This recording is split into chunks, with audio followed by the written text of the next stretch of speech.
ये कोई सास बहू के बीच का झगड़ा नहीं है, ये मेरे स्वाभिमान की लड़ाई है।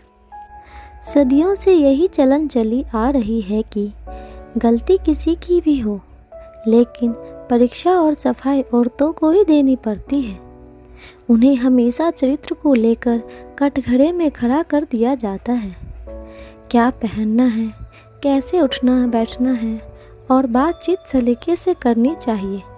देर रात तक कहीं रुक नहीं सकती, ऐसे ना जाने कितने प्रतिबंध लगाए जाते हैं। नीरू का काम ऐसा था कि उसे देर तक काम के सिलसिले में रुकना पड़ता था। कभी कभी दूर टूर पर भी जाना पड़ता था।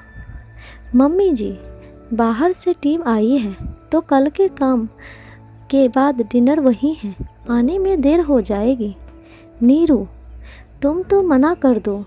औरतों का देर तक घर से बाहर घूमना फिरना क्या शोभा देता है। हमारे समाज में ये सब नहीं चलता। कल को कोई ऊंच नीच हो जाए तो मुंह दिखाने लायक नहीं बचेंगे हम लोग। मम्मी जी, मैं कोई घूमने नहीं जा रही हूँ, नौकरी कर रही हूँ तो ज़रूरत पड़ने पर यह सब भी करना पड़ेगा। अजय भी तो आते ऑफिस के काम से जाते हैं, वो मर्द है बहू, उसको चलता है ये सब। मम्मी जी, अब वो ज़माना नहीं रहा, लड़का लड़की में कोई फ़र्क नहीं है। अच्छा, इस बार चली जाओ, अगली बार साफ साफ मना कर देना। रेणु जी ने मुंह पिचकाते हुए कहा और अपने कमरे में चली गई। नीरू को अपने आने में देर हुई तो उसका एक मित्र उसे अपनी कार से छोड़ने घर आया। रेणु जी दरवाजे पर खड़ी थी और उन्होंने नीरू पर प्रश्नों की कड़ी लगा दी। कौन था ये, इसके साथ क्यों आई? नौकरी के बहाने तुम लोगों का घूमना फिरना तो नहीं चलता रहता है।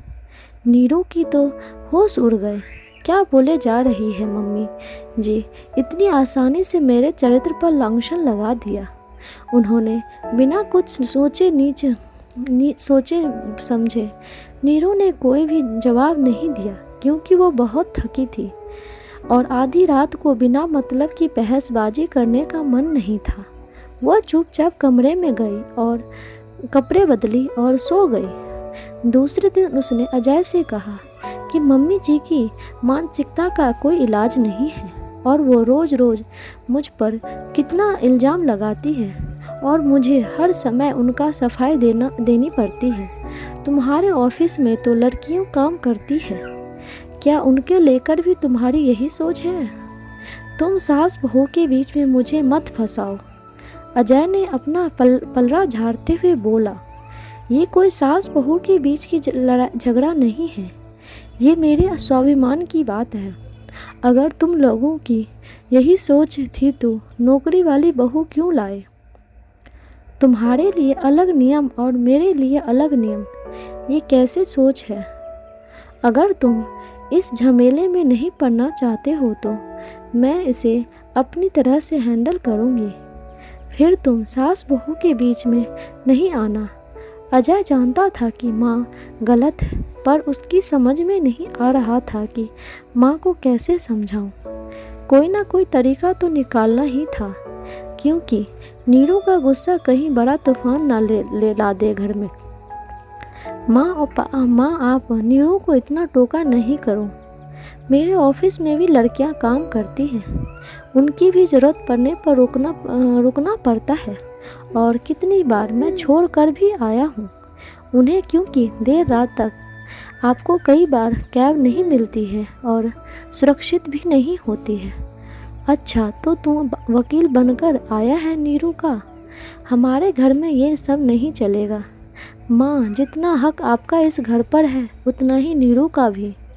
अगर उसके पैसों को खर्च करने में एतराज़ नहीं है तो काम करने में कोई क्यों? लड़की है तो इसका मतलब नहीं कि उस पर इतनी बंदिशें लगाई जाए।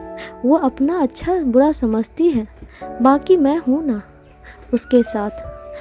अपनी आपकी चिंताएं और सोच कहीं ना कहीं उसके आत्मसम्मान को ठेस पहुँचा रही है। और रिश्तों में तनाव आ रहा है।